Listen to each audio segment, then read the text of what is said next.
Assalamualaikum warahmatullahi wabarakatuh. Kita berjumpa kembali di pembelajaran IPA. Kali ini kita akan belajar tentang besaran-besaran pada gerak lurus. Nah, sebelumnya kita harus tahu dulu kapan benda itu bisa kita sebut diam atau bergerak. Benda kita sebut diam ketika posisi sebuah benda tersebut terhadap lingkungannya tidak berubah terhadap waktu.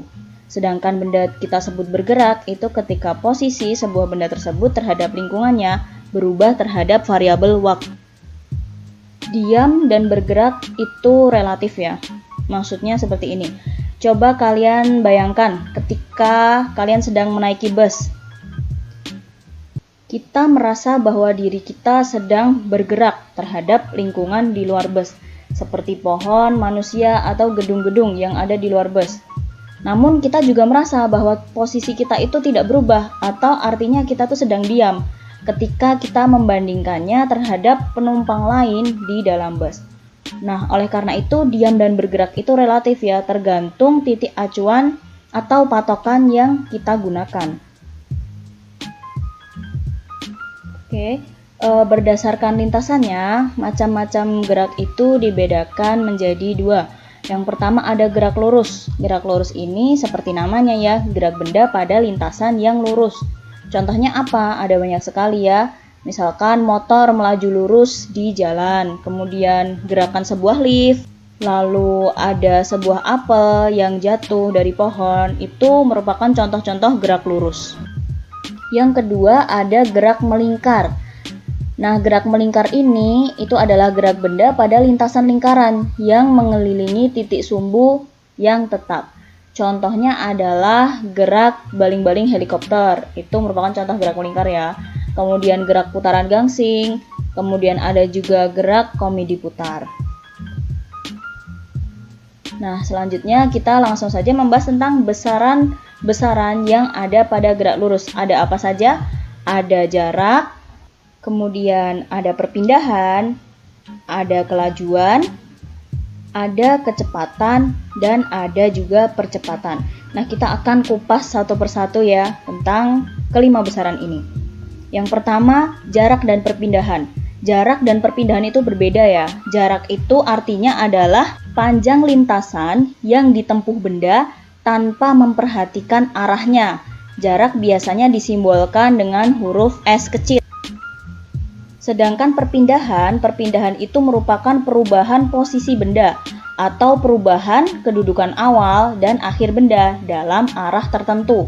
Nah, perpindahan ini disimbolkan dengan delta S. Jarak dan perpindahan itu sama-sama memiliki satuan SI-nya adalah meter. Nah, untuk lebih jelasnya perhatikan gambar berikut.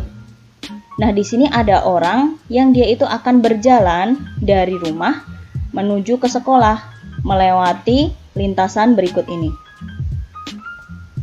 Lintasan ungu yang dilewati oleh orang ini itu merupakan jaraknya ya, karena jarak itu adalah panjang lintasan yang ditempuh.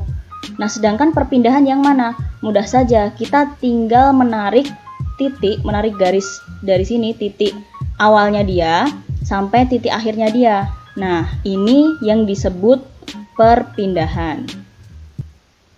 Selanjutnya adalah kelajuan dan kecepatan. Kelajuan dan kecepatan ini berbeda ya. Kalau kelajuan itu merupakan perubahan jarak terhadap waktu. Nah, kelajuan ini bisa dirumuskan secara matematis itu adalah jarak dibagi dengan waktu. Kelajuan itu disimbolkan V, jarak disimbolkan S, dan waktu disimbolkan T. Jadi kita memperoleh rumusnya adalah V sama dengan S dibagi dengan T.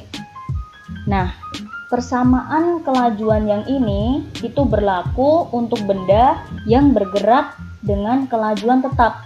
Namun pada kenyataannya kan sebagian benda itu tidak bergerak dengan kelajuan tetap ya. Terkadang benda itu bisa kecepatannya bertambah atau mungkin kecepatannya berkurang kayak gitu. Jadi kita bisa mencari kelajuan rata-rata dari benda tersebut. Nah, kelajuan rata-rata ini bisa dirumuskan total jarak dibagi dengan total waktu. Simbolnya sama ya, kelajuan berarti V. Total jarak berarti S total per T total. Nah, S itu kan satuannya meter dan T itu kan satuannya sekon. Sehingga kita memperoleh satuan dari kelajuan itu adalah meter per sekon. Selanjutnya kecepatan. Nah, kalau tadi kelajuan itu adalah perubahan jarak terhadap waktu, kalau kecepatan itu adalah perubahan perpindahan terhadap waktu dengan arah tertentu. Tadi kan kita sudah bisa membedakan ya antara jarak dan perpindahan. Nah, kelajuan ini juga bergantung pada kedua besaran tadi. Kecepatan itu bisa dirumuskan seperti ini ya, perpindahan dibagi dengan waktu. Kecepatan dan kelajuan simbolnya sama ya, ini pakainya V. Lalu perpindahan itu tadi apa simbolnya? Delta S. Kemudian dibagi dengan waktu. Waktu itu adalah delta T. Nah, sama seperti kelajuan, kita juga bisa mencari kecepatan rata-rata. Kecepatan rata-rata itu diperoleh dari rumus total perpindahan dibagi dengan total waktunya. Kelajuan dan kecepatan itu memiliki satuan yang sama ya, yaitu meter per sekon. Yang akan kita bahas selanjutnya adalah percepatan. Apa itu percepatan? Percepatan itu adalah perubahan kecepatan terhadap waktu. Percepatan itu secara matematis dirumuskan, ini ya, perubahan kecepatan dibagi selang waktu.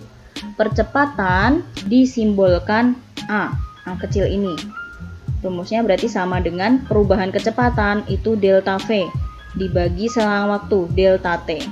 Yang namanya perubahan kecepatan itu berarti selisih dari kecepatan akhir dan kecepatan awal. Berarti di sini tulis V2 dikurangi V1 dibagi dengan selang waktu yang diperlukan untuk dari posisi awal ke posisi akhir tersebut. Satuan dari percepatan itu adalah meter per sekon kuadrat. Lebih jelasnya perhatikan gambar di sini ya. Ini ada mobil di titik A, dia bergerak dengan kecepatan 2 meter per sekon ke arah timur. Nah, kemudian ketika sampai di titik B, si pengendara mobil ini menginjak pedal gas. Kemudian mobil itu bergerak makin cepat dengan kecepatan 4 meter per sekon. Di titik C juga begitu, dia dipercepat lagi menjadi 6 meter per sekon. Sampai di titik D, yaitu dipercepat menjadi 8 meter per sekon. Nah, selang waktu dari titik A ke titik B itu 1 sekon. Selang waktu dari B ke C 1 sekon. Dan dari C ke D itu juga 1 sekon. Nah, coba kalau misalkan kita amati di sini ya, perubahan kecepatan. Ini kan kecepatannya berubah. Dari A terus ke B itu kan berubah ya. Perubahan kecepatan dari A ke B dalam waktu 1 sekon ini itu berapa? Berarti mudah ya, tinggal kita kurangkan saja. 4 meter per sekon dikurangi 2 meter per sekon. Berarti di sini perubahan kecepatannya dari titik A ke titik B itu adalah 2 meter per sekon.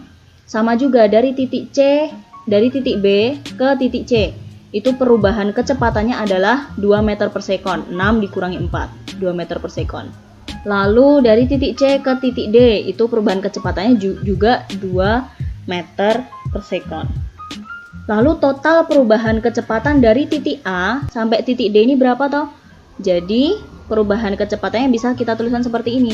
VAD, jadi perubahan kecepatan dari titik A ke titik D itu V di titik D dikurangi V di titik A.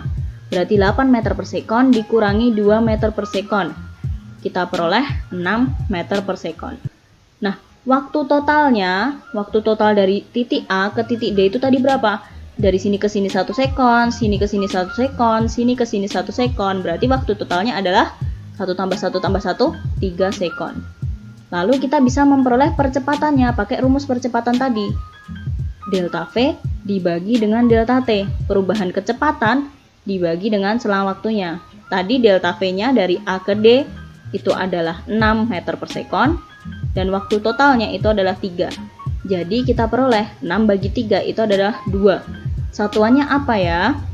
Satuannya harusnya adalah 2 meter per sekon kuadrat ya. Maaf, di sini kurang kuadrat. Nah, satuan dari percepatan itu adalah meter per sekon kuadrat.